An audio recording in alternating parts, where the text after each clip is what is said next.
Hey everybody, welcome to episode 82 of the All JuveCast, and I got my man Daniel Lonegro coming at you, and we're gonna recap a bit of a shit show. Uh, this was a pretty rough Sunday, but Daniel, how you doing? It's the day after our little loss to Napoli. How you doing, man?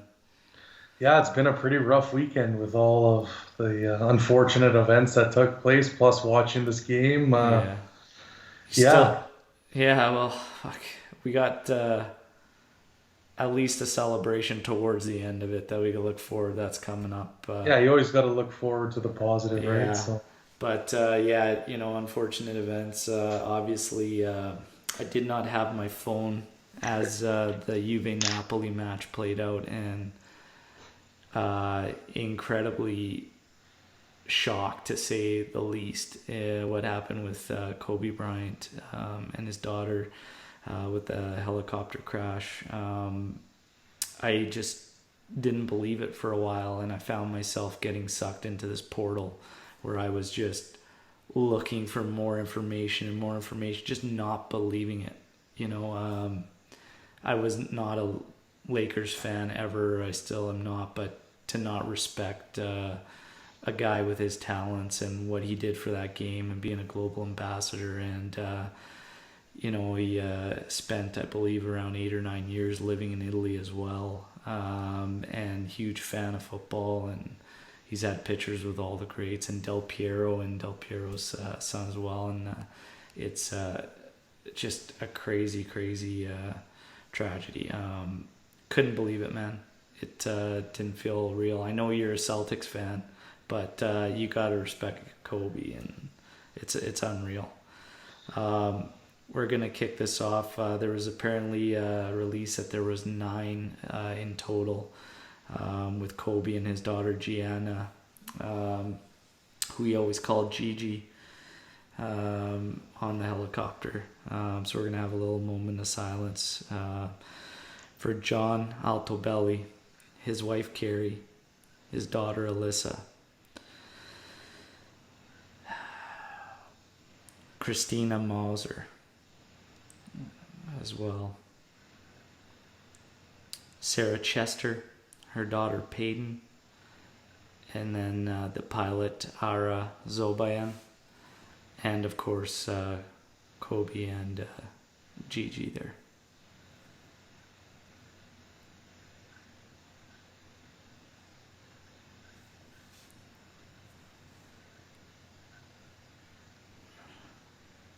All right, man.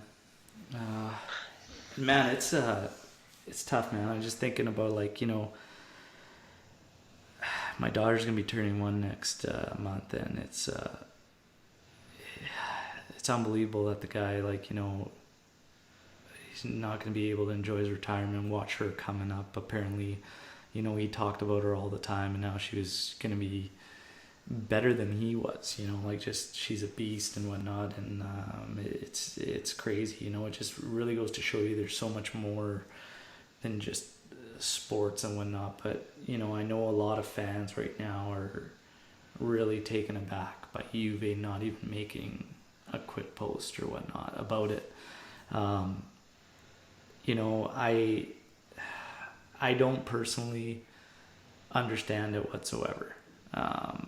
I think it's a good way to just show you're not this money making robot, and just have a connection with your fans who, this guy was huge in the world of sport. And after all, Juventus is a football club, and football is a sport. This happened to the sporting world. It's a tragic loss to the sporting world. I think you need to put a post out or something. And it's kind of crazy to me. That's where I stand. If people don't agree with it or whatnot, it is what it is. But I want to see the club that I fell in love with, during times like these, use whatever their social media for something good, in a meaningful way. And yeah, just somebody that all your fans respected and cared about as well, even though it wasn't football. just show that you guys are human, you know? What are your thoughts, Daniel? Yeah, no, it's pretty sad, initially even with the Emiliano Sala, who was a football player Yeah. and nothing was said. And, really for Kobe, he was a guy who transcended sports, rivalries. Like you said, I was a Celtics fan, but you have a respect for a guy who's putting it all out there. Kind of, it makes you think really hard about what this club is all about, what Juve is all about. A lot of fans are now saying, I know a few podcasts ago you were talking to Mohammed and he was talking about, well, is this a business? And when you can't even if it was a short post, whatever, just say something. Yeah. Have the respect for someone who is so legendary in sports. To me, it's just like I don't know if what maybe it's the person doesn't know where to go with the guidelines that the club is giving them, right? Like the social media person. I'm not sure. We can all speculate, but it's like it's really, and then like, well, I mean, with Liverpool congratulating them on the Champions League after Heysel, like there's so many like questionable things The that have thing is happened. that they had they've changed admins, but regardless, like here's the thing that bothers me the most is like the people that want to talk about the club maybe doing something silently behind the scenes, which is more classy or whatnot. I saw that post a couple times. Well, number one, okay, sure, if they want to do that, but here's where my issue stands. If you're not going to put a post out for Kobe, don't put anything out. Yeah. Yet they put out like clips or some stupid thing. I can't even remember what it was, but they put something out while everybody's posting, tributes and homages to Kobe Bryant.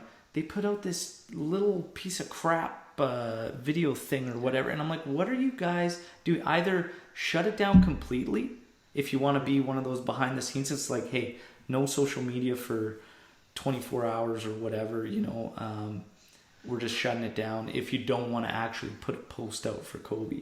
But don't start putting junk out there for the sake of doing it. Like, so that's kind of where I stand. It's just like, if you're not gonna do it, put a quick little, post out for Kobe. Don't do anything at all.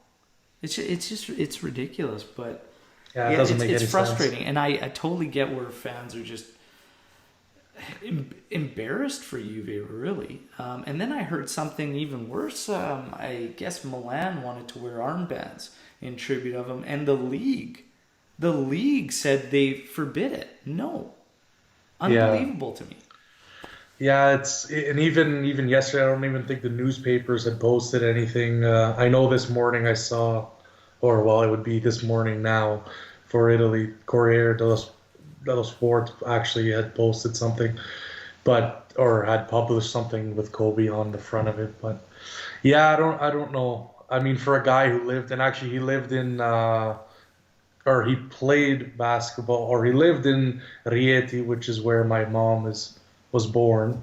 So a little bit. That's kind of also kind of another reason why I kind of geared towards him as a player, as a human. But I mean, even when I watch videos of him with speaking Italian and stuff like that, it was kind of cool to see, to see someone, the human side, right? Like there's obviously the sports side, but I don't know. All of us can guess why and why not, but I just think and there was even some people saying like, is everyone chirping and like all you guys do is complain every day about something like that, and it's just, sometimes you just need to take a stand and say, you know what, it's not right. I look at it this way. I fell in love with Juve. There. I did it through the passion my father has for Juve. I associate Juve as a family member almost because of the passion. If a family member of mine chose not to respect someone like that in a time like this, I would get upset with them too. So you just want something that Yeah. you have such emotional ties to, like the club Juve, like if you love them that much, you just want them to show a sign that they're human as well, and that they're not just out to get your money and that's all they give a shit about, you know? That's all it really comes down to. It's just frustrating. But you know, Sunday was just such a goddamn awful day. Yeah. But let's get to this match, man. Holy It gets Christ. even better. So Napoli and Juve. So we take the defeat 2-1 after Inter shit the bed and drop points. Lazio left a couple points out there. We have a great opportunity to widen the gap some more, end up with a 6-point lead at the top, and we just fall flat on our face. You know, let's get with the starting lineup here. What did you think when you saw the starting lineup, Daniel? Matuidi was the only you kind of understood that he would probably be in the lineup, but again, it's still a question of why is he still in the lineup. For the rest of it, pretty straightforward. Nothing really unusual.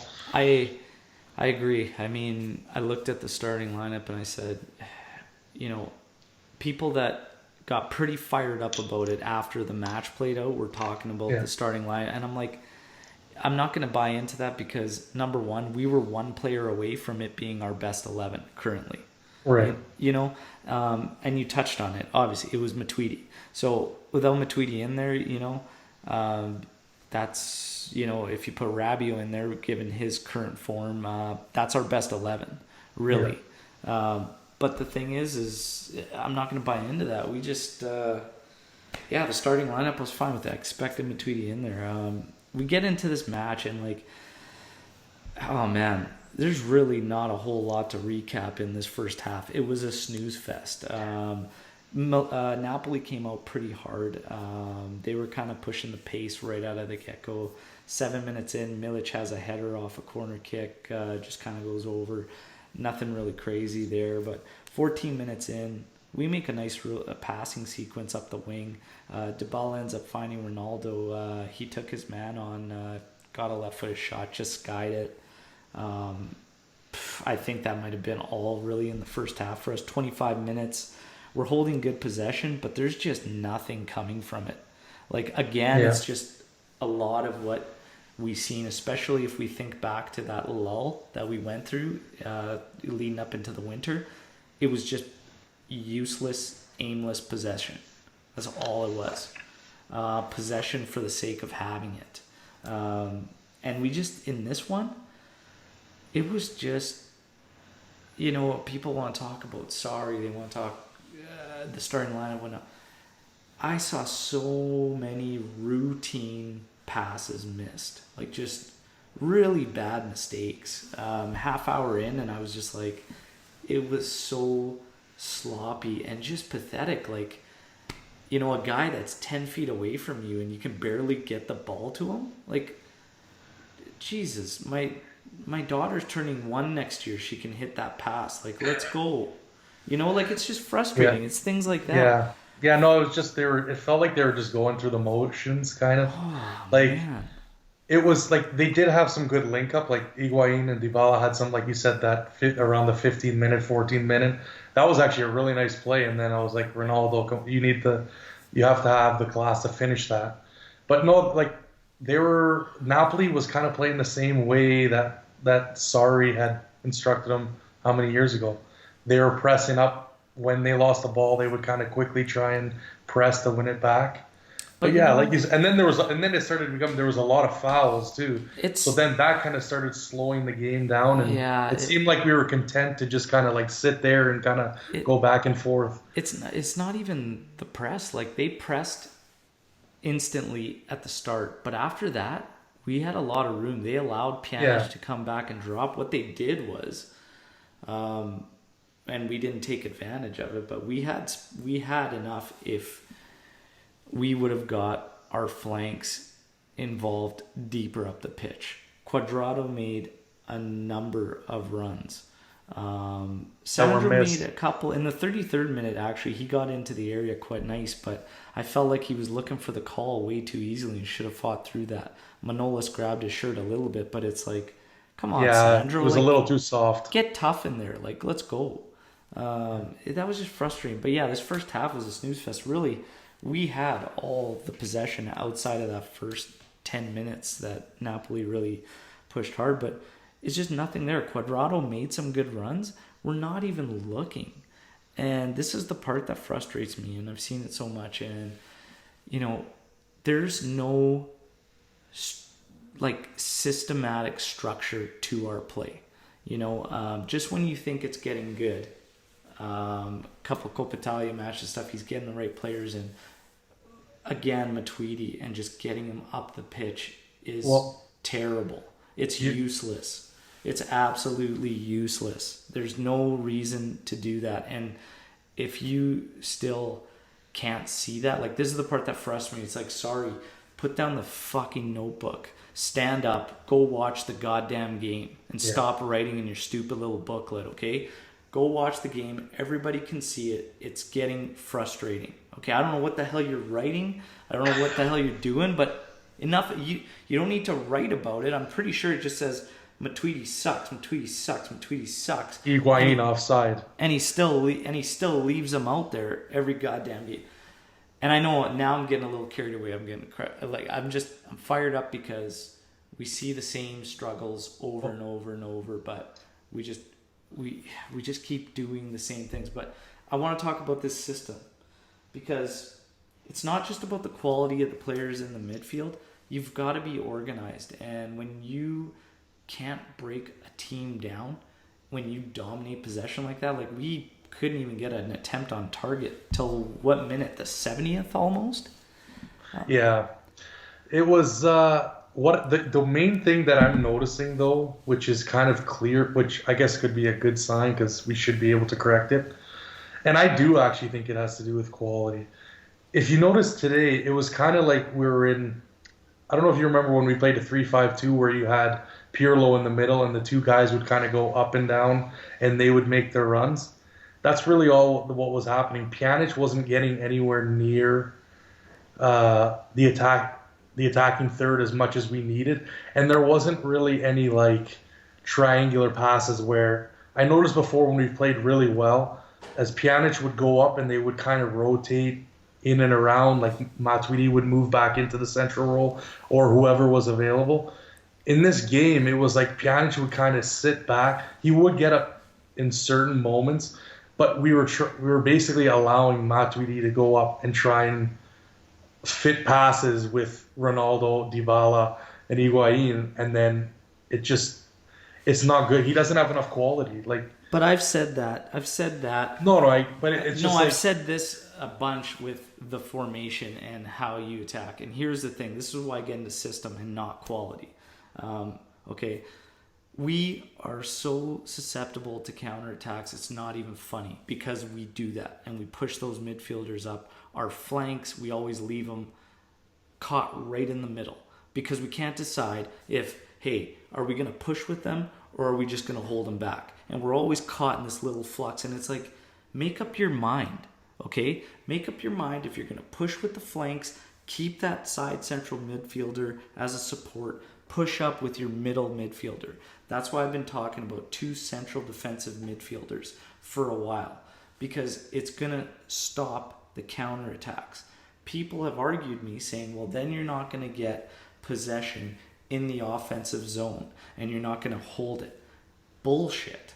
Absolutely you're going to hold it still. If anything, it makes things easier because you have more outlets to support instead of we get caught in this weird little positioning and we have nowhere to go but all the way back. Whereas if you have a central defensive midfielder, it's a quick pivot point to switch field. If you've noticed, Juve, we are probably one of the worst for switching the fields. It just doesn't happen. Teams, and this is why I get back to this battle about quality, we are so bloody predictable when we get into these modes like this Napoli match. The ball goes to Bonucci, Pjanic, and then like one of those two forwards that constantly shows Dybala, Ronaldo. It is so predictable. Sandro played this game. He was so narrow at the back. It was insane. I'm like, widen, get out to the flank. And I talk about this and always going to the same guys. We got the ball over to De Ligt a few times. Even Pjanic, we'd get the ball at Pjanic. He'd turn right back into the garbage we just came out of. For God's sakes, keep the flow going. And this is why I'm getting frustrated about the structure and the system. Like, and that's why I get mad. Like, sorry, like, you gotta see that when that consistently happens. If you're moving the ball one way, keep the flow going. Allow your fullbacks to get involved. That's how you'll put teams under. We don't do that. We go back into the garbage we just come out of. Guess what? The defense is completely set up. You have nowhere to go, and it takes you 70 minutes to generate an attempt on target because you're playing the ball slow. You're going right back to the garbage you just came out of, and you're only using two guys from the midfield and the back to actually start up plays.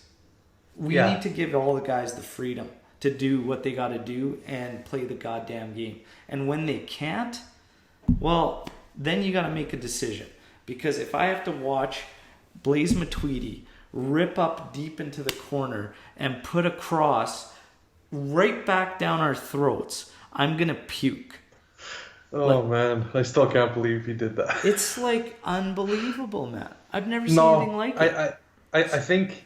So 62nd minute, we get up deep there in the territory. He's got players in the box. He's got 2 or 3 in the box. He's got Dybala trailing. He's got a pass. He can hit that.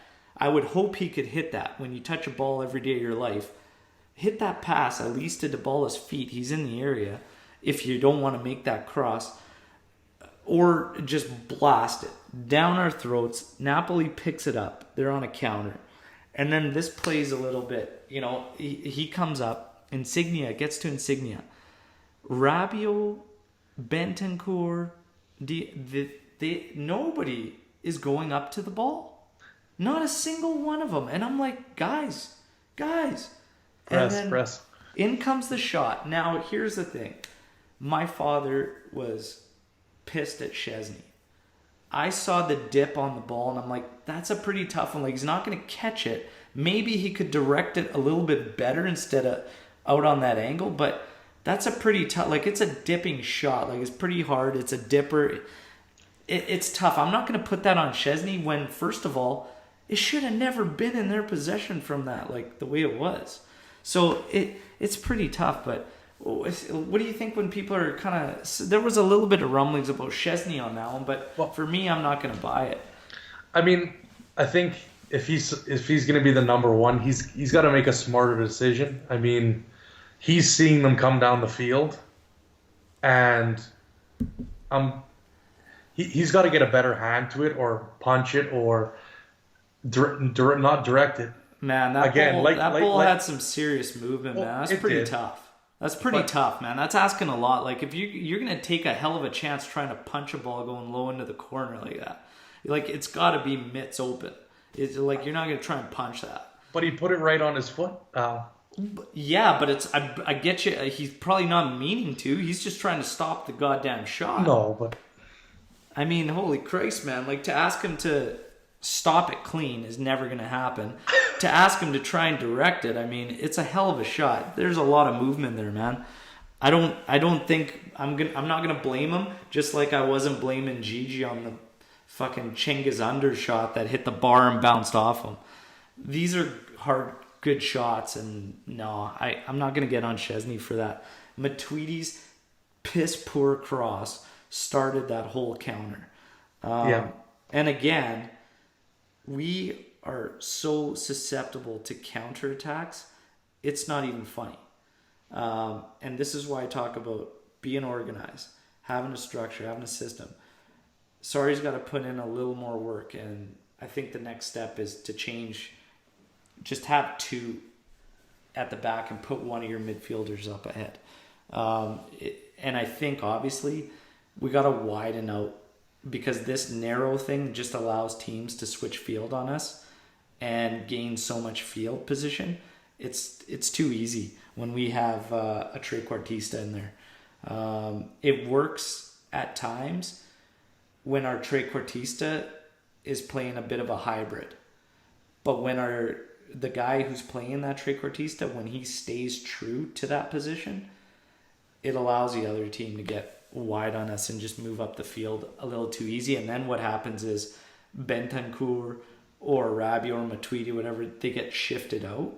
And it creates this huge gaps in the middle of the pitch for us. And then it leaves the opposing fullback on our team a little bit susceptible to attacks. So he's got a bit of work to do there. But this goal, man, Jesus Christ, I just can't believe it. Like, that cross. It blows me away that, when people want to use that he's a world class, World Cup winning midfielder, I am going to play that clip every time, repeatedly, every single time. Okay. You're just like, Dybala is right there. Just give him the ball. Yeah. Just give him the ball. And then you just see, okay, or not. I thought he was going to put that in my living room. I don't know where that cross was going.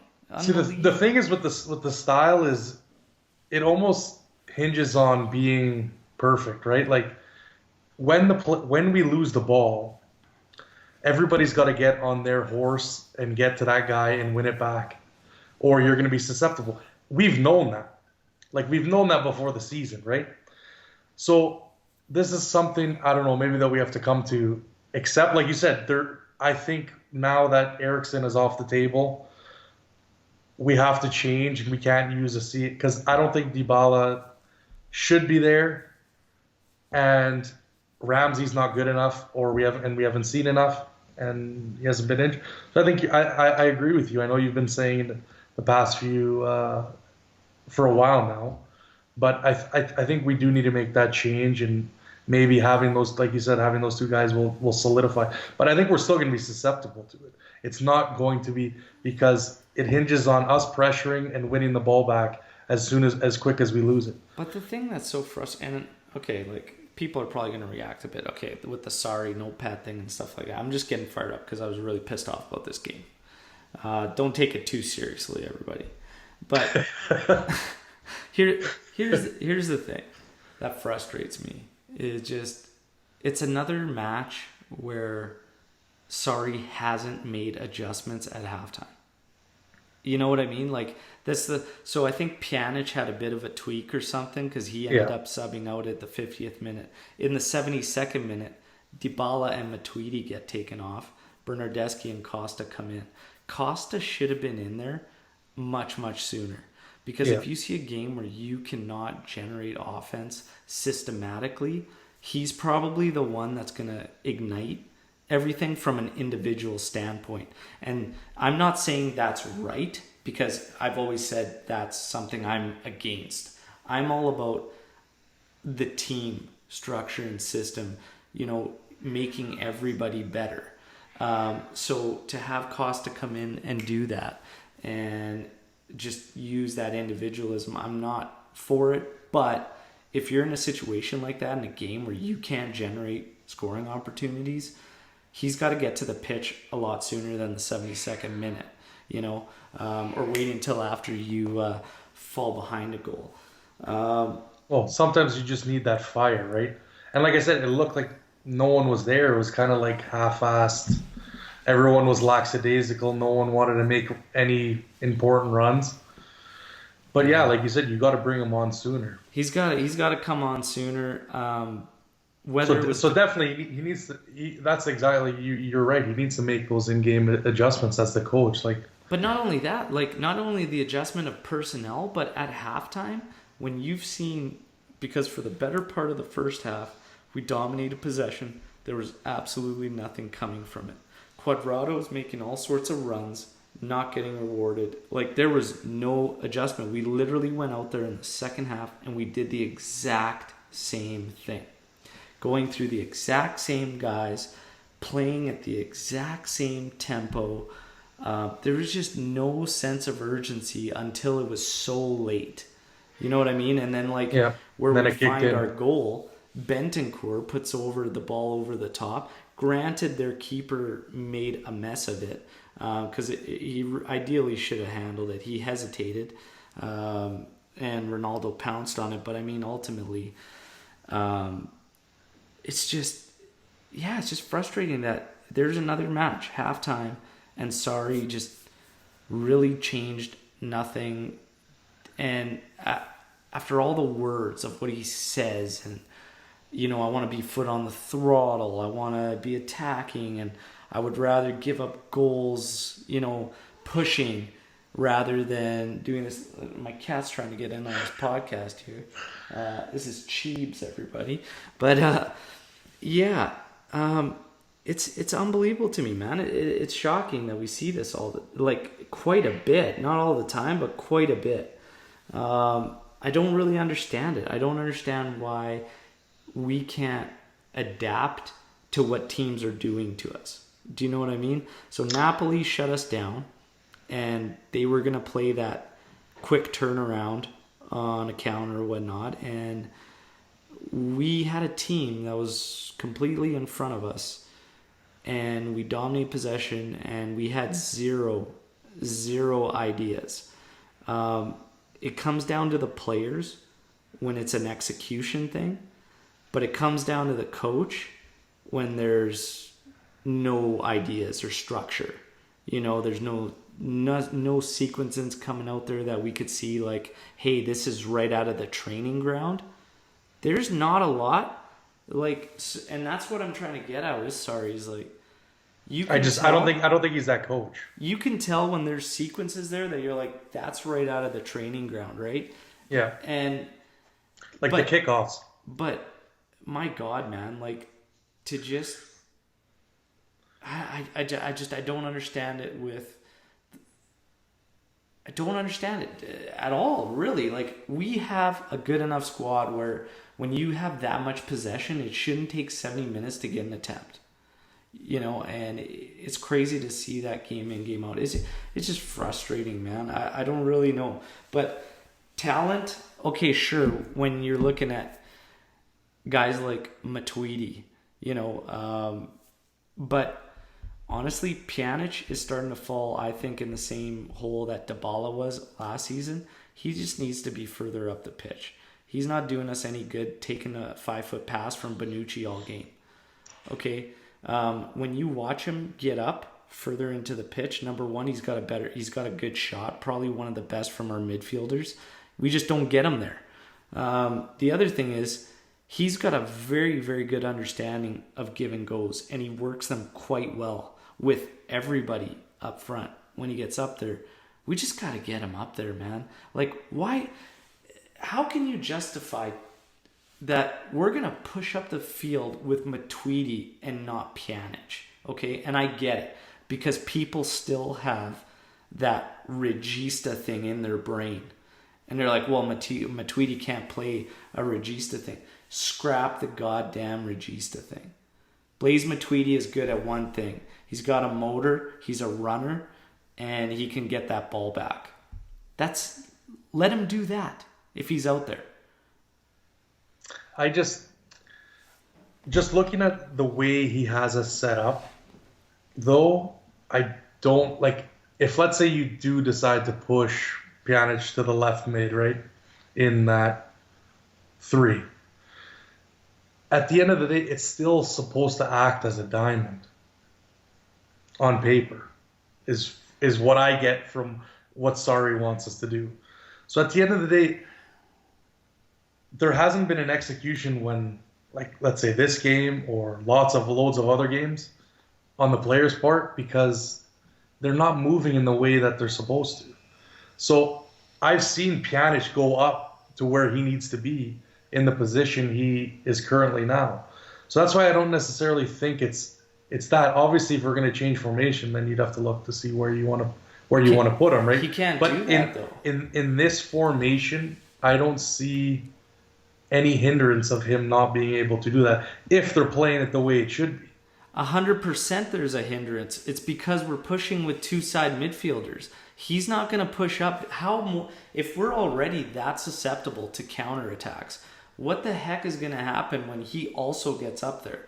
It's not going to work, man. That's why he's got to be up there. If we're going to continue to push, which is what he wants to do from the sides, keep that one central back, Pjanic should not be the one at the back. Having Bonucci here and him here, making these little 6-foot passes back and forth is the most ridiculous thing I've ever seen in my life. If you're going to push with your side midfielders, Pjanic needs to be one of them. You know who's perfect for that spot? Right there in front of the defense would probably be Rabiot. I would even keep Bentancur on the side because the kid's got wheels and speed. And he can do some damage getting up in the area too. Rabiot plays on the sides. He does well. He gets up there. But he doesn't have that. There's something just not quite there about the final third. I'd be much happier with him being there, holding back. He's strong defensively too. If we're going to keep things the same, we want to go that way, I would move Pjanic to the side and keep Rabiot there and keep Bentancur on the side. I think all three of those guys could work a rotation where at one point, any of them could really be in there. But for me, Pjanic out of our midfield makes the most sense if we're going to push with the side guys to have him there. Because if we're trying to keep him at that middle spot and we're trying to get him pushed up further, it's gonna be ugly unless we move those two back and use them as central defensive midfielders, and just kind of get them to hold in that flux. But what we need to do is make up our minds on what our fullbacks are doing. Because that's the biggest thing to me when you notice, and it's like you watch teams against us and their fullbacks are coming at us nonstop, pushing up, and we get our guys up there, and then everything stalls right out. But we also don't move the ball out there or switch field as effectively as we should, which kind of hurts the fullbacks too, because when we get it to them, they're literally staring at the opposition right in front of them, ready for them. So it's pretty tough, right? But I don't know, man. I think it's going to be hard to get Pjanic up there, keep him where he is. I mean, at the start of the season, we were doing a better job of it, but we were also keeping that side midfielder back a bit, and he was able to push up. So I thought Sarri was going to do that. That's how I think it's supposed to work. I thought Sarri would eventually keep those side midfielders back and just push through Pjanic. Positionally, everybody has to be intelligent. So you need to know exactly when you're going to make the run, or if you're going to join the attack. One of those guys is going to have to know to come back. Here's why I get into system too. Because when a guy like De Ligt or some gets the ball, even Sandro, I see it so much. He's just looking for the same guys. And this is why I talk about system. When we're looking for the same guys, this is why all these runs, some of these great runs, get unrewarded. Because we are so goddamn predictable, and our guys are constantly they've lost all expression of themselves or the game on the field, because it's just, I'm going to move up 10 feet. Oh, here's Miralem. I'm going to put it inside to him. Oh, yeah, no, cool. Yeah, Gonzalo's wide open, streaking up the corner. Oh, yeah, but I'm going to give it to Bonucci. Because the ball's got to go to Bonucci, or it's got to go to Miralem Pjanic here or whatnot. And it's just, that's why I'm starting to get frustrated, and I'm seeing a lack of the overall collective system from the group. And it's got to be better from all the guys. This loss, honestly, it's Sarri. It's the guys on some poor execution. It's just bad. Everybody's got to take the blame on this one on all their shoulders. The 86th minute too, let's just wrap this crap off. But we get caught snoozing again, and cross it in Insignia all alone. Absolutely all alone. Volleys at home. 2-0. And then we talked about 89th minute ball over the top from Bandicourt. Very, very good ball. I personally thought the keeper just hesitated. Otherwise, like, he should have really had there before Ronaldo. But Ronaldo bangs it in.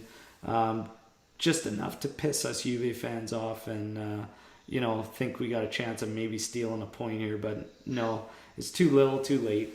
And yeah, we blew a big opportunity to spread the lead top there. And then, I pick up my phone. I found out about Kobe. I get extremely upset, like sick to my stomach. And then I hear sorry. Oh, God. Talking about, he's happy for Napoli because he still has these feelings for the club and those players and whatnot. He did say, when you take the big context, that he would have rather, obviously, they win next week. I get it. Okay, I'm not, like, nobody's denying his connection with that club or the players and whatnot, but now's not the time for me. Like, just, you know what? I just think it was I don't know, man. Like, well, what he should have said was, we played like crap, Napoli played better than us, and they deserve the win, and left it at that. It's not even so much necessarily that I have a problem with what he said. It's more that I just... Oh, I do. I want you to address our issues, and you're supposed to be an attacking coach, and we just played a game where we didn't get an attempt on target till like 60-something, 70-something minute. Let's talk about how you're going to correct that. If you're happy for Insigne celebrating in front of us, like, holy shit, man, cool. But I'm not, and I want to know what you're going to do to make sure that doesn't happen again. Like, that's the kind of shit I want to hear you talk about. But then, when you talk about it, I want to see it backed up on the field because, I don't know, man. Like, we have those great Coppa Italia matches, and you start to think, okay, now the wheels are in motion. He's figuring out who he needs to play.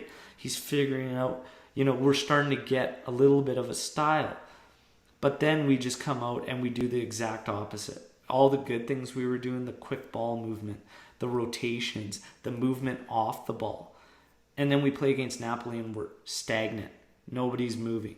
Everybody just wants the ball to feet and try to do 1v1s and just play very, very slow. Yeah, and it's just like, why does this happen? So kind of finished with Sarri's words and whatnot, because some people are like, oh, you're reading too much into it. No, it should piss you off if you're a Juve fan, because I don't want to see other teams celebrate in front of us, and I don't want my coach to say he's happy about it. Could you imagine if Conte said something about that after we played them? Like, it would have been chaos. Yeah, absolutely it would have. But yeah, let's get to oh man, such a frustrating one, man. But yeah, sorry, his words there. Now, we wanted to talk about, we talked about fans and their feelings that it was the starting 11 and whatnot. But like, I think one of the fans reached out on the question that we had posted there for this, just kind of asking, like, where do we go from here or whatnot? At lay 3 low. I heard that Sarri ball is about letting loose on the field. It seems to me at the origin of the movement is too rigid himself to let loose and have fun with the formations and hot players at the moment. He can be quite stubborn.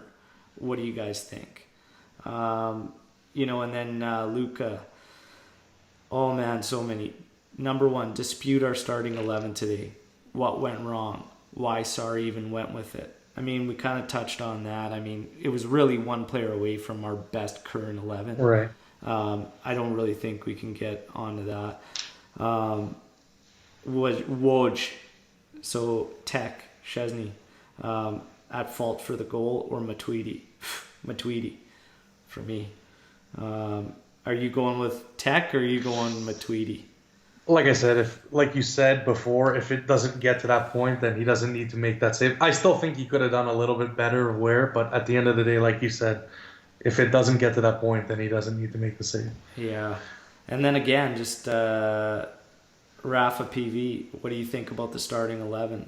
Again, we touched on that. How do you feel about Juve never playing to their full potential? So out of these, let's talk about Lalo discussing about sorry ball's supposed to be about letting loose on the field, and he's saying that sorry himself at the origin of the movement is too rigid himself and being stubborn. What are your thoughts on that? I think we kind of touched on it earlier too. It's just that he's gotten really stubborn. Like if the central attacking mid is not working, then formation needs to be really thought about. But if it's in terms of execution wise, he also needs to be in the. Which I don't think he's that type of coach to go in there and be like Conte and put a fire under everyone's behind. But yeah, no, he's getting. He needs to start figuring out what we need to do to get that best performance every week. And you could say, yeah, well, we've been playing great for 3 games, and now it's just kind of a setback. But and Napoli's going to be coming in hot. They played Lazio. They have a point. But why did we play great in those games? What was different in those games? We didn't hold the trequartista rigid. Right. We got wide and we played into the middle. This match against Napoli was the first time I saw Dybala actually in behind those two, almost playing the way Ramsey was trying to and the way Berno was trying to, and it hasn't worked for all 3 of them now. It needs to be, you start out in the flank. We just need to get rid of that position as a whole. I think it'd be much more effective if you still want to hold the 3 central midfielders, 2 of them back, 1 of them forward, your 3 forwards in a straight line up top. Right. And give them that freedom, because like a 4-3-3 with a false 9. Yeah, when it's too rigid like that, man, it hasn't worked for anybody. And now Dybala is one of them, because that was arguably probably his most invisible performance this season. He's been great all year. He had some good sequences in this match, but ultimately overall, it was a pretty down performance for him. But that's what I noticed. I noticed he was rigid to that position more than I've ever seen him. And those matches, we talk about those Copa matches where we were doing well. Number one, the intent, the desire, the drive was all there. That always helps. Move the ball quick. But we definitely had that width. And we spread the defenses out and then worked it into the middle. That's the one thing I noticed. So a formation change, Sarri cannot be stubborn with this. He was stubborn with it with Ramsey. He was stubborn with it with Bernardeschi. But now even Dybala being in there for the most that I've seen while I'm playing, he's got to make that change. Yeah, he has to. And people are. I don't know if I saw anybody really talking this game down, because sometimes they're just like, oh, you guys are doomsday Juventini and you're down on this. This could be a big loss, overall. Now we're down to, we're at a 3-point lead. It's a tight race. Getting it up to 6 would have been crucial. And not only that, helped. But it'd be sticking it to the guys chasing us, because it's just here you go, that's when you got to punish them and you got to kind of kill their morale or whatnot. And we failed. If anything, we showed that we're pretty susceptible, and that title might be there for the taking if we don't sharpen up here. Well, especially with Merda upgrading in a very key position in the central midfield.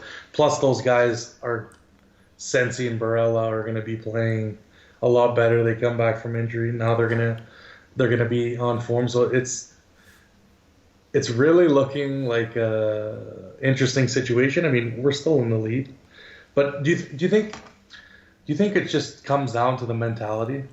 I know you've talked about it a lot. Do you think just the desire is not there anymore? I have talked about it a lot, and I just think That could be a couple factors playing into it, man. Like in a game like this, it didn't seem like there was much. Like it just didn't seem like there was a fire. There wasn't anything No, that we were used to seeing. What changed from the previous games to today? You there's know, a today. number. There's a number of things when you talk about drive, like a team's drive. Like there's a number of things, and this could kind of play into one of the topics I want to touch on next. But there's a number of things that could factor into that. Number one, you have a core of guys that are getting up there in age, but they've won a lot, to keep that, level of drive and intensity up. Maybe that's a challenge. The other thing is you've got a lot of guys making a lot of bank, and it's getting cushy or whatnot, right? But then you have we need more guys pushing for spots. We need a little injection of youth, I think, personally. I got into this discussion with somebody, and we did not seem to agree. Well, we kind of agreed, but Does it mean you? not really. No. But I said we need to stop passing on these young guys, and start getting them in there and actually integrate them into roles and build them up. I talked about it on one of my last podcasts because I said, where are you going to get the loyalty to the club from if you're not even grooming these guys and you're just booking these mercenaries, or getting these guys that have zero ties with us on freeze or whatever? Like, let's get some young guys in, some young studs. Let's bring them up the Juve way, and they can be ambassadors for this club. Now, I was told that we're a win now team, so we can't do that. And I said, since when does developing young talent mean that you can't win? I think you need to have a pretty solid balance. And when I look at us and we want to talk about Ronaldo coming in here, Ronaldo's going to help us get the next Ronaldo, because of the revenue and financials, whatever. I don't want to get big into Ronaldo right now on this topic. I just want to say this was the driving force. This is one of the driving forces, ultimately, is to bring in more of these stars. Okay, but then you throw our reputation of what we've done with all these youngsters, which is absolutely nothing, and not develop them at all, because our mentality is you can't win with them. But then we get stomped by full teams of them. They make us look so old, it's not even funny. And they just school us with pace, drive, intensity, and some skill. Ajax walked us off in our own backyard. And that was a group of young kids, and they were balling, and we weren't. But we can't take those guys because we're in win now. No way, man. I'm not buying that. I was told we are not a team like Atalanta. We're win now. So we pass on young talent. We can't develop players. How on earth can a team like Juve not develop players and win at the same time? I'm calling bullshit on that, personally. And if Juve thinks this way, we got a serious problem, man. And this came down to talks about like Erling Haaland, Tonali, and these guys. Like, man, it's crazy to me that we could actually think that way, man. What's your thoughts when you hear fans talk like that? Where do you stand? Do you believe it? Do you think we're a win now team? We can't develop young talent. So when when they decided to get into this period of win it now, which was obviously started by bringing in Ronaldo, and like you said, we'll talk about that later, but at some point you got to decide as a club what you want to do in terms of your finances. So if you want to go win it now, you have to be prepared to shell out to get the necessary players. Like if you have a midfield problem, you have to address that. Now, I like your idea. I agree. Like we do need to buy these young players and bring them in. Now, who we bring in, that's up for debate. I think Juve needs to get back to an Italian identity, and that's kind of a big problem where we're not really at the top of our game in establishing young Italian where Del Piero would come in and he replaced Baggio. We're not having that anymore. Where we're bringing and we're not trusting in the youth. Look at what happened with Allegri and Rugani and with Dybala. It we have to like this mentality where we're not trusting in the youth because we think for some reason that we need these veteran players and that these young guys aren't ready. They're ready. And if they don't, we get rid of them and we bring in another young guy who's ready. Like these young guys are chomping at the bit to play for the best club in Italy and one of the best clubs in the world. So I think it comes down to mentality. I think Agnelli thought that by bringing in Ronaldo, we would have already won the Champions League by now and have all these added benefits where the money was there. And right now, the money is not really like realistically, we have to think about. I know KPMG had a report that said that we weren't going to. We were testing FFP, but you look at right now. For the amount of money that Kulusevski costs, and you could say even Haaland. Personally, I don't think I think those forwards are a dime a dozen. We had Mbappe. Then now João Felix was the next hot topic the following year. Now Haaland's the next top. So there's going to be someone next year. There's going to be so on and so forth. But you're right. We do need to build on the youth. We need to bring youth players in. Absolutely. Here's my thing. You like Haaland, like, man, it's not about the hype. It's not about this or whatever. Number one, who the hell are you gonna sell? This is why Juve gets handcuffed. Because we're going with these toilets, these old dudes, and guess what? When it comes time to go, this is what you make from them. Zero. And that's what's happening. And everybody knows your position, and you can't move anybody because they know you're handcuffed. Yep. And so at least when you bring in youth, you can move them because people will still see something in them and have faith, and there's a lot of time there. Some coaches can mold players. Some they see something, they get attached to it. But when you're just dealing with old guys, dead weight, you're talking like nothing's gonna happen. And this is the thing. You've got to balance it out much better than what we have, and it's coming to bite us in the ass big time. And now we have to pay the price. Like we have to deal with the consequence of doing this. This is crazy. All those extent, like everything is just like coming to the forefront now. It's unbelievable. But it's even just the free transfers. The free transfers too. That's another thing. Here's the thing. The whole thing's a mess. Emre Can probably going to go. This is another thing a lot of people want us to touch on is Emre Can probably going. This price tag is dropping significantly from what they wanted to get out of these. It's just hilarious to me. Welcome to you, man. Even when a player wants out, we can't make money. It's hilarious. It's actually beyond ridiculous. Well, only when we sell them to like Atalanta or Sassuolo. So he wants out. We're balking over prices now. He's probably going to go, and then Paratici comes out and says, "Well, he's not going to be replaced." This is just like to me, just mind blowing.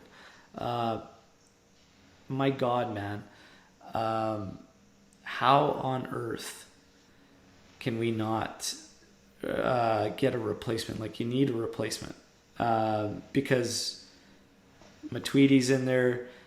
If Khedira gets healthy, he jumps back in there, and then that's it. And then you've got your Pjanic, Bentancur, Rabiot. I think Ramsey needs to drop back in there, get rid of this trequartista thing, use him in the box. At least that's not so bad. But I would still like them to replace him with somebody.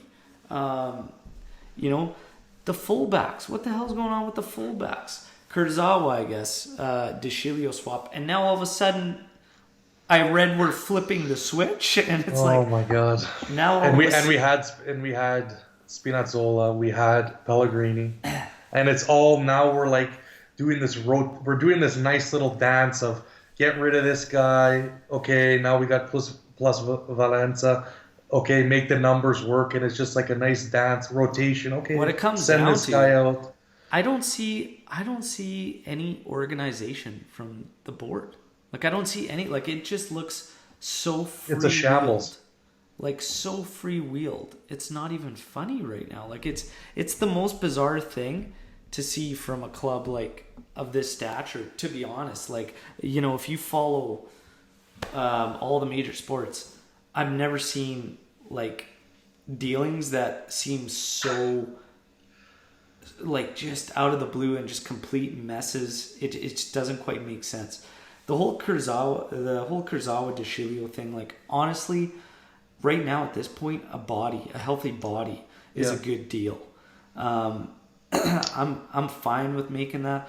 It kind of worries me how quite a few PSG fans are happy that he's gone, but I mean, I don't really know. Again, we have no bodies. He did have he did have a very good season at Monaco though. Like I can't remember when they bought him, but he did have a very good season because like I told you before, I'm a Falcao fan, so everywhere he's kind of gone, I followed, and he was on that team that won Liga. So, but again, he has had injuries, so that's and then again, you're taking another Italian player off the team. So that's kind of another reason why you don't want to get rid of Rugani because there is a limit on how many players you can have on your roster, and your Champions League roster does go down if you don't have enough homegrown players. So Yeah, it's that's kind of you have to put that into you have to look at that as well. But no, like what Juve didn't do well is let players that would leave come us for Italians with who Pinsolio, and so Bonucci, and Buffon, yeah, like those three, Bernardeschi, Bernardes. and there's even But talks some people want to and there's even talks about like man, the latest I read was a Bernardeschi Paqueta swap, and I'm just like my god. Um, some fans are okay with it because apparently he plays the role that we need. I don't really think so, man. I would play Bernardeschi in the midfield. I would continue with him in the midfield, to be honest, for the rest of the season, and I'd be okay with it. Um, it's too much risk when you like I said you could have got Ericsson for 20 million. yeah, the only 20 problem, when I was thinking we were going to be paying 80 last year. the only problem is you have to make room for his salary, and we can't because we can't sell. So it's like you do have to make like the transfer fee's fine, but his 10 million wage or whatever the hell it is, you're not going to even be able to take because we can't move anybody. There's nobody to move. Rugani would have been sold, and now we can't because of Demirel injury. Chan, it looks like we can barely sell this guy, and he wants out. It's Well, crazy. Matuidi will be off the books in the summer. If they re-sign him, we know how much of a shambles this is. That just confirms it. I If I they would I would be utterly shocked if Matuidi gets an extension here, and if he does, like, oh my god, I have no idea. But this was just an ugly match. It was frustrating. It's left us all thinking, what the hell is going on. But like I say, Sarri has seen the good. He has seen what needs to happen there. I hope he wrote it down in his notebook because I want him to find it. I want him to find it consistently. This was a letdown. The most frustrating part about watching it for me was just like we talked about. We did own the possession. Like we own the possession the majority of this match. We just were doing nothing with it, and it's these lulls, and then it's making the same mistakes in the second half and not getting it corrected and whatnot. That's why I say like this match, and then we talked about the routine errors like simple passes and right. whatnot, and just not naturally moving the ball where it needs to go next. That's why if this one falls on Sarri and each and every individual that was out on the pitch, it was just a poor display. Napoli did nothing extraordinary. You know, it was not like one of those matches where they played this incredible game against us. They really didn't. They took the most of their few opportunities. You know, that's what they did. We just did not generate enough. We didn't challenge them really at the back. We didn't put them under. We didn't ask questions. Costa should have been introduced earlier. It was just, it's frustrating. It's frustrating because it was a huge opportunity blown, and now we just we got to ride it out, and we'll see what happens here. I hope Sarri gets it right, but I would personally like to see a little shift in our formation. Let's get a little wider. Let's maybe go to a 2 central defensive midfielder and kind of fight those counters off a bit better and see what happens. Whether or not he's going to do it, I totally doubt it. I expect to see the exact same thing that we've been getting, and hopefully Blaise Matuidi is working on crosses like 24 hours straight, because that's enough to, like I said, make me want to puke. It was unbelievable. Crazy. But I think we kind of touched on everything we really wanted to. It's just a frustrating Sunday, a sad Sunday. I want to move on. I think we've got Fiorentina coming up. Yep, early game, afternoon game. Now, if we remember, this is going to be 3:30 a.m. my time, so that'll be fun. Get the espressos going there. But I hope it's not like our first encounter with them this season, because that was a snooze fest to say the least. We didn't do anything, literally nothing that match. So hopefully we get back on track, get the 3 points there against Fiorentina. They're sitting 13th in the table on 25 points. Undefeated in 5. So we're at home. That's our fortress. We gotta take the 3 there. It'll be a tough game, though. I think this will be a tough game. So we're rivals. This game will have to be on. Every game's going to be tough for us. We make it tough. That's the Juve way. Coppa Italia, though, this year, we seem to want things to be a little easier. We got to start treating Serie A that way. Yep. But let's get back on the right track. Let's see what we're doing. We've got a very, very special birthday coming up. Actually, now European time, it is this fine man's birthday. What is it, like 8? Yeah, almost 8:30 in the morning there. Yep. But Gigi Buffon, 42nd or 43rd? 42nd birthday. Tanti auguri, Gigi, my man. Auguri, Gigi. Jesus. I'm going to have a nice little tribute put up on a shadow box for this guy with some memorabilia. Gigi's unreal, man. I look back to when he was coming back. I look back to when he left and whatnot. And, man, all the hoopla that was thrown around there and whatnot. But I'm pretty pumped that he's back. It's awesome seeing him on the bench when we score goals and he's celebrating. And it's even better to see him in there making ridiculous saves. Unreal. He had a spectacular match his last showing. It was ridiculous. I asked my guest to give me his favorite Gigi moment. Daniel, I want to get your favorite Gigi moment. Yeah, no, I heard last episode, and that was he picked a very good one when against Tottenham I guess that was you who picked. That was me Tottenham. with the Tottenham, yeah. Yeah, that's a great 42, like so many moments, like. Oh yeah. Like you guys were talking about, like World Cup. Even when we went to the final in Berlin, and I just remember him just dancing and just yelling when we beat Madrid, and just when we tied that game, he just lost it, and just instead of throwing his hands up and just yelling at to our fans. And man, I mean, and then you look at the World Cup, and It's unbelievable career. I don't know how anyone could say a bad word about the guy. I still don't get how people uh, ride him for whatever reason, including our fans, other fans. It's just what a Yeah. guy.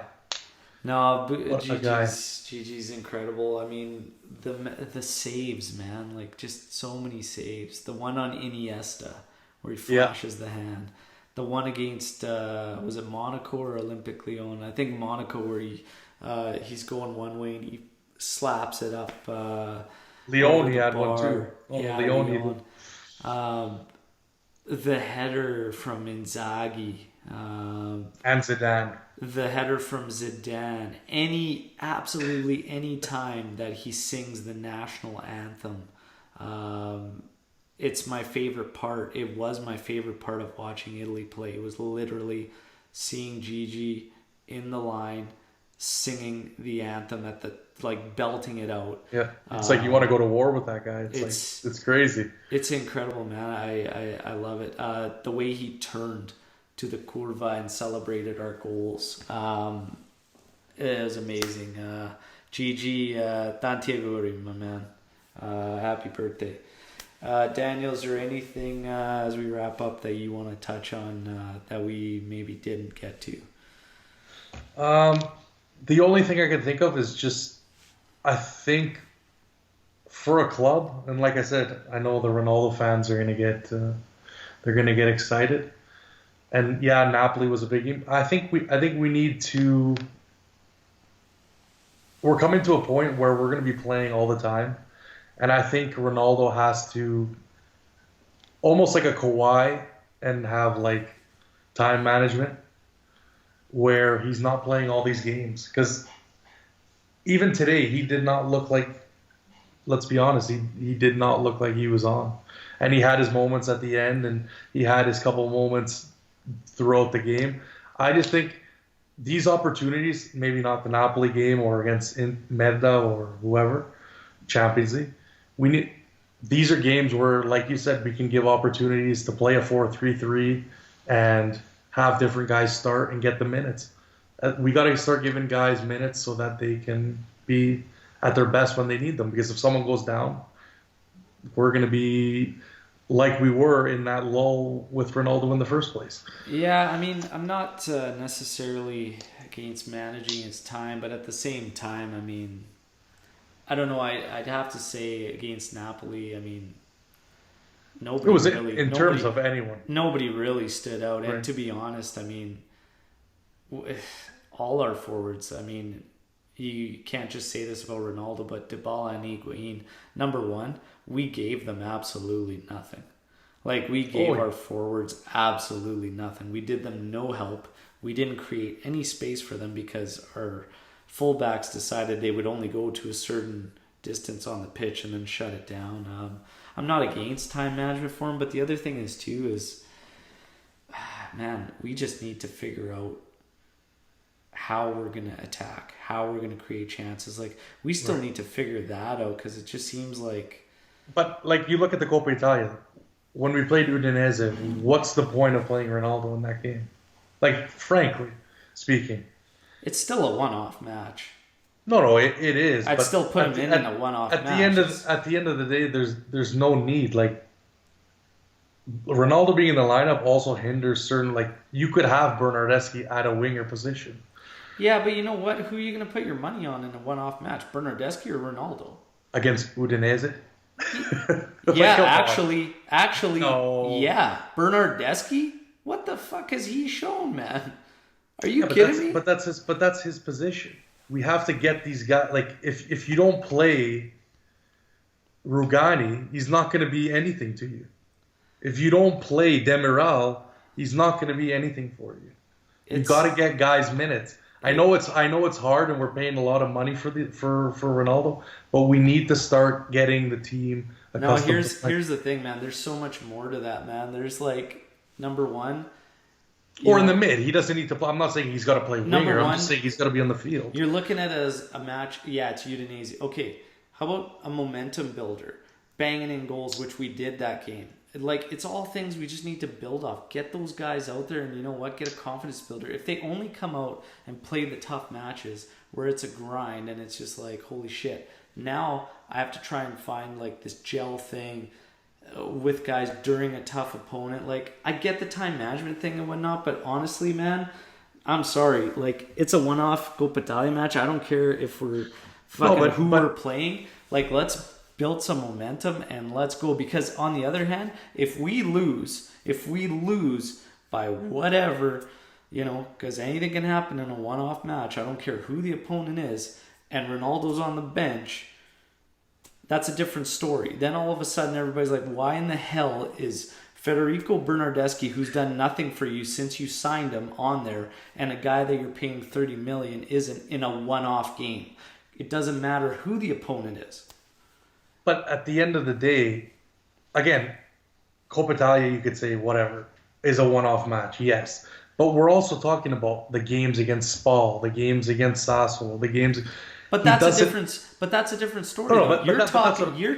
Why are we? You're talking. Why are we playing him in a Coppa Italia match? And I'm saying, well, it's a one-off match. It's a knockout. He's gonna play. Shouldn't need to be in that game. If we need Ronaldo in that game, then we have problems. Stop. Now you're arguing a different point.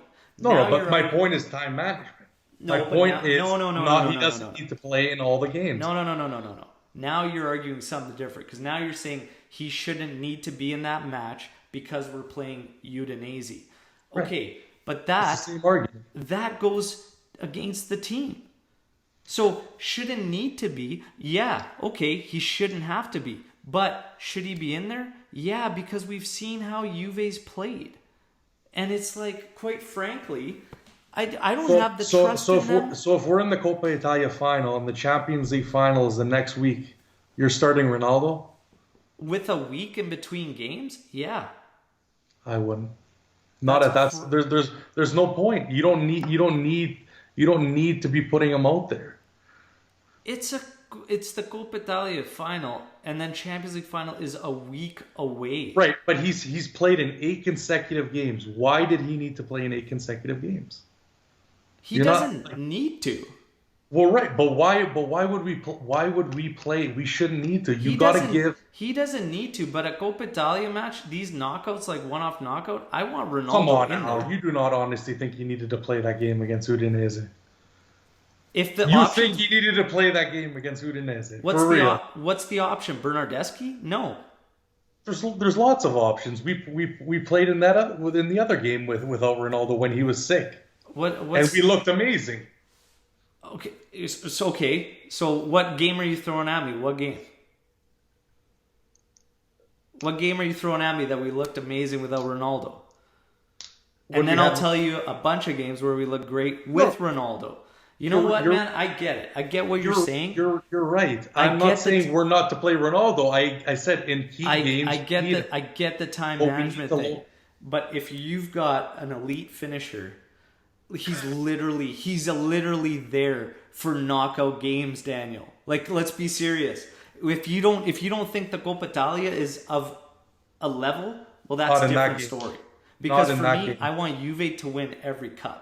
I don't care who the opponent is in what round. I want to smash them and I want to move on. So, you know, he could take a break against other Serie A teams. I totally agree with you. But in knockout games, yeah, I want him in there for sure, 100%. Not for that. And still to this day, HDR is still our best 3 in the front, hands down. Just that we can't keep anybody rigid as trequartista. But those are our best 3. When Bernardeschi gets in there, it looks bad. And it doesn't matter if you have just Dybala, Higuain up there, if you have Dybala, Ronaldo, if you have Higuain, Ronaldo. When Ramsey and Bernardeschi hit trequartista, it's not pretty, man. It's it's broken. That's not the point I was trying to make. My point is we need to get guys on our team experience. I'm not saying that there needs to be it needs to be the formation we're playing now. It can be a 4-3-3. They can get experience, but that doesn't necessarily mean that we have the trust to put them in. Granted, if it's only Udinese in in a Coppa Italia match. They could still get experience. Well, if that's the case, then we have a lot bigger problems than what we think we do. Because you're arguing, not playing him in a knockout match, but then, Spall and stuff like that. I'll give you Spall. That's where your guys can get their experience and play. He doesn't need to play against those teams, but in a knockout game, I don't really care who the opponent is. Let's win, because you know the discussion would be different if we lost that match and he's out there. You wouldn't, because I know you've got this little thing with Ronaldo and you're like pushing this anti-Ronaldo Juve thing, but don't bullshit a bullshitter, man. Like, Ronaldo's there, knockout games. No, he's got to be so. in there. Not in that knockout game. He's got to be in there, man. Come on. Like, I totally get what you're saying, the time management thing. But he's got, I think overall, if you look at it, Sarri's doing a pretty good job so far. Because we had the 2 matches early in the season when Sarri actually subbed him. And all hell broke loose, which was garbage. I don't think it should have ever gotten to that point. I don't think Ronaldo acted properly. I don't think the team treated it properly after what had happened. Right. And maybe that's played into what's gone on with it a little bit. Well, I think it's gone on a lot. But I think that's the main reason why he hasn't been subbed. But at the end of the day, we're talking about a guy who's like scoring a ton of goals right now, man. A ton of goals. And we're talking about a competition we lost last year that all of us were pissed off about. And I get what you're saying. Yeah, we can get guys in there and whatnot, but Bernardeschi's shown us one good performance up forward in any position up forward since he's joined us. 2. I'll give him 2 good performances because he had one good match against Fiorentina too. And then everybody knows about how good he played against Atletico. But since we moved him to that Mezzala role, and even when Allegri tried him as Mezzala, he's put in better performances there than he has as forward.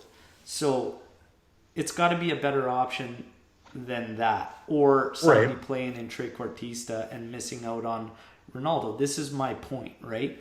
I get that we could play other guys in there. We can rotate. We could do something. But you and I have both agreed that the trequartista thing doesn't work. So we're better off having 3 forwards. Right. And if we're going to have 3 forwards up there, out of the guys we have, and it's a Coppa Italia match or whatever, I think Ronaldo needs to be one of those 3. And that's, he's got to be in a Coppa Italia match. And a time management thing, sure, we can do time management. He doesn't need to play against the lower sides in Serie A. And that's where those other guys should be getting their minutes and getting going. But the other thing you have to factor into too, Daniel, is we hit a lull for quite a long time this season, man. And we were not gelling. It wasn't clicking. Well, we had a lot of injuries. And, yeah, injuries aside, though, man. Like, even, Ronaldo wasn't scoring goals. Nobody was really creating chances. Nothing was happening, man. Nothing. And injuries, the guys that were injured were the guys that shouldn't have even been playing in the first place. Well, Douglas Costa was a big loss for us. Ramsey, we never got to see what his full potential. We still haven't really seen what his full potential is, but he's been healthy for a while now. But you still haven't seen his full potential. He hasn't had. So whose fault is that? He's been healthy. Well, that's a different story of why we have Ramsey and why we brought him here for the money, and knowing what issues he's had in the past. So that's a whole side thing. Yeah, but the issues are injuries. But I'm saying he hasn't been injured for a while. So why can't he reach potential now? Is it what's the story? Well, he's not good at he's not a center attacking mid. So now let's see let's see if he plays as a central midfielder. Man, I don't know. There's so many question marks around this club, man. That 60 mil though does put a huge pressure on the team. You got to admit that his salary does put a huge pressure on what Juve does financially in transfers. And yeah, he is a big, but we haven't won the Champions League yet. Yeah, but what I would do is I'd take his salary for Right. him any day of the week over all these other guys that we had those salaries for Right. and their Right. contract extensions. Oh, and I agree with That that, but hurts you more. you can't go back on those now. But the problem is that hurts you more than him and his salary. So taking him now and pigeonholing him because of him doing his salary, he's doing his job at least. And he's doing it effectively. And these other guys haven't been. And they got extensions while they haven't been. So you can look at that all we want. We could say, yeah, it's huge. It's big money. But, okay, he's been banging in an insane amount of goals. Okay, I'm going to let that slide. What the hell have these guys done over here when you've got a list of guys this long that's making stupid money that are not producing to the caliber that you would expect? That bothers me more than the Ronaldo money, to be honest with you. And at least Ronaldo, at least he's bringing in shirts that, like, these guys aren't going to be bringing in at least the revenue that he is generating. So, you got to take it for a grain of salt. Juve's in a tough spot. They did it to themselves, though. Yeah. And it always goes back to those extensions, man. 100%. That is true. But It compounds, but man, holy Jesus, we got to shut it down on that one. What else? What else you got? Let's go. Hit me. no, I think we talked about HDR being the best thing we have going, So which far. I agree. Let's see. We answered all the questions. I want to ask you a question. I want to ask if you can add somebody right Oh, now. and let's get this clear. Who are you gonna add? I am not a Ronaldo hater. Don't lie to me. Let's be clear with that. Me busting the balls of Ronaldo fans on Twitter. Hey, I got a question for you. I get the purpose. I don't care about this Ronaldo thing anymore. Let's go. Move on. You can add one player to Juve right now this January window. Who do you add? One player And why? Ericsson. Easy. Fits what we need, and we can't go back now. But he fits what we need. In the trequartista. Yep. Because you're gonna have two guys that are creative, two guys that can pass really well, and two guys that can link up. And I think it would have fit perfectly. How deadly would that have been? You have Pjanic, you have Bentancur, you have, let's say, Rabiot or Ramsey, whoever you choose. You have Ericsson, and you could have whoever you want, right? Then it also allows Dybala or Higuain to kind of rotate, and we're not worried about having Haaland because you have a striker on the bench. I'm gonna say. I think that would be amazing. I'm gonna say something. I think if Ericsson came, we'd have the same struggles. And I'm for bringing Ericsson over. And I'm going to tell you why right now really quick. Because the only way Ericsson would help us is if Sarri figures out that the way we're playing this trequartista role is wrong with having the forwards too close together because it's all congested. Without pushing the fullbacks up to create width on the back D line, all we're doing is playing the ball into a highly congested area. So until he wants to commit with his fullbacks, that trequartista role is setting any player that goes up there for failure. And if you look at how Tottenham plays and the way Ericsson did it, obviously prior to Mourinho, because I refuse to watch any club that Mourinho coaches, but they were very, very wide and they used their flanks a lot, and it allowed Ericsson like that perfect area in between the 18 to work with, and it spread the D out, and their forwards were always wide too, and it created spaces and holes that he could attack and whatnot. We don't give our guys that freedom because we're all very, very congested. And a lot of our guys, I've talked about this on the pod a lot, they seem to be doing the same thing. And this is why I talk about the training ground and the system. All our guys seem to be players that want to show to, that get the ball, whatever. Nobody's really looking for that penetrating run or whatnot and getting in behind, even if you're not going to get the ball. just to get that space for the other guys, right? So in those matches where we did very well in Coppa Italia was the movement off of the ball. You look at some of our really, really nice goals too, like Douglas Costa in that Champions League. That was all created by a run. Yeah. Rabiot just took a guy right out of the picture, and Costa just took it the rest of the way and worked to give him go with Higuain. We need to spread defenses out and get wide again. So Eriksson, like I'm for Eriksson. I think we should have been all over that. But I think he would have struggled too until Sarri figures that out. Our fullbacks need to do a little more, in my opinion. Yeah, and that's again another area. Proper fullbacks and replacement. That's another thing that we shouldn't have had this problem that we're having now. And we had to, again, balancing books. It all comes back to the same issue.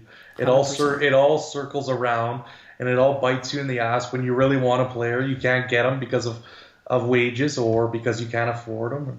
Yeah. I mean, it's again, this is nothing really new that we've been talking about. Again, we've been talking about this since last year, and but it really highlights how important the moves you make are and what you end up and doing. Building the right way and is the thing, and getting young players that even if they don't work out for you, you can make something on. All these guys want to talk. There's a lot of people that seem to believe that it's not necessarily this win now mode, but it's this experience. You need the experience. Well, that's how you handcuff yourself, starting to get too much experience, Well, if you're bringing Ronaldo in, it has to be win now because the guy's not going to play forever. No, this is historic. This is historic, man. For quite some time now, we have not developed youth properly. Oh, yeah, that's. So this is what I'm talking about, and people, and it's all about experience. No, we need world-class players like now. Like this guy's world-class. Well, these guys are also 28, 29, and what's going to happen when you're stuck with them, and there's still no guarantees that they're going to bring you that Champions League trophy that we all want, whatnot. We can't just not sign really, really young, talented players because we believe we're in win now mode. You have to balance everything properly. And to pass up on some of the guys we already have, this is why I think some people, yeah, sure, you could say overreacted possibly with Haaland or whatnot, but overall what it is just a trend that's been... It's different names. The name really doesn't matter, but it's just the not the motivation, but like the place we want to get to. It's a trend. It's an ongoing trend again of Juve just missing out on young, talented players that cost a lot less. And then when we end up getting them, it's at the end of their careers and the money's huge. And it's just like, it'd be nice for us to start getting these guys ahead of the game. I really hope Sandro Tonali joins Juve. Oh, I agree 100%. I think that's kind of a guy that we can build off of. He's a priority in my books. He's got to be Juve's number one right now. Like, we have to get him signed. Absolutely have to. And for me, he's in the squad next year. Like, no question. Like, 100%. Easy. Yeah, I agree, man. There's a couple other guys I'd like to see Juve. Lorenzo Pellegrini had a 35 million euro clause. Like, there's another guy that could have helped us out. Yeah. Almost. And even Zaniolo, I mean, it was so unfortunate to see him go down. I was like, you got to be kidding me. The guy that we're looking to get now has this crazy injury. That was a tough game, man. Demirel and him both go down. Brutal. But yeah. Oh, man, we'll see what ends up happening. This was still fun, even though it was all over the map because it was such a rough Sunday. This was a truly brutal Sunday, but I'm glad we got this out, vented some frustrations. We talked about how it all comes full circle. Guys, Juve's got to change their strategy when it comes to the market. I think all the ongoing discussions we've had over the past couple seasons have really highlighted, you know, how easily things can go sideways and go like wrong in making these moves too hastily. I've always found that we sign guys, re-sign them, or extend their contracts so quickly, you know, and just like jump the gun almost. And it's like, just pump the brakes. Relax. See what develops. See what comes out there. See some other opportunities before you do that. I think they don't want to. I think they fear of losing, of having to let a guy go, is their big issue. Is not like. I think we have a problem in just not signing a guy. Let his contract expire. Yeah, 100%. Let him go. Yeah, Like it happened with Kadira. It happened with Mandzukic. Unfortunately, it happened. Hopefully, we get it right with Matuidi, but it's all to be seen. But we just don't worry. It's not necessarily about selling. Just let guys, don't overpay them, because that's the thing. Once you overpay them, no club is going to want to pay that salary. No, It's more of the salary on the other side than. It's just gotta make sense, man. Like, it's just gotta make sense. Like, Because if you bring Kadira to 6, and you're gonna want him to move him to another club, he's gonna want at least 6 or more coming from you, and then you get, like I said, you get handcuffed. So, oh man, I can't even talk about Kadira and the money he's making right now, man. and he'll probably put him back in if he does come back. But let's hope that isn't the case. But like, Juve, come on. Like, I'm sitting right here. I'm a midfielder. I'll work for like a fraction of what Kadira's get. Come on. Call me up. Let me get it written up. Let me get the contract written up. Yeah. Jesus. All right, man. No, it's got to be a freebie. That's the only way. Freebie. Well, I'm going to get a nice commission, and you're going to get very high wages, so it's a win-win. Oh, yeah. Even if I'm sitting there with Pinsolio, I'm okay. Tell me about it. a ticket to every game. He's got a sweet gig. I'll sit next to. Oh yeah, I'll take that game. I'll sit next to Gigi. I'll hand out water. Spray the magic spray when somebody's. Yeah. All right, man. Well, no, it's as always been a pleasure. We'll get you back on again. I don't know when. I don't know. The schedule went out of hand there when I put that post there, but we'll have some. Hopefully, we'll create some more matches in the Champions League, and maybe we'll. I should be hitting pretty close to 100 this season, depending with the games coming up. So maybe we'll have a panel. If we make a big run, yeah, we'll hit hopefully 100 at the right time. Yeah, do a big panel celebration or whatnot. We'll see. But as always, thank you, man. Hopefully we have a much better weekend coming up. Yeah.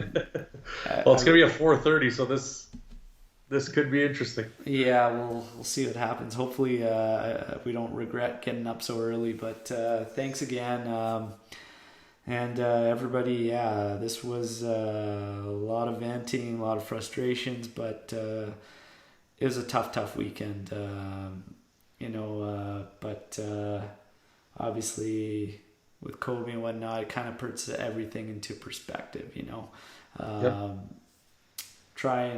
We try to enjoy Juve season as much as possible. These little hiccups in here, yeah, we get frustrated, but it's just because of the passion, man. You want them to be the best. We all believe they're capable of much more than they've shown us so far. That's a positive considering where we stand and everything. I am going to have faith that Sarri gets it right. And we'll see what ends up happening. Let's hopefully start off with taking the next 3 points and then going from there. So we'll talk to you all after the match against Fiorentina. And as always, Forza Juve, fino alla fine. Ciao.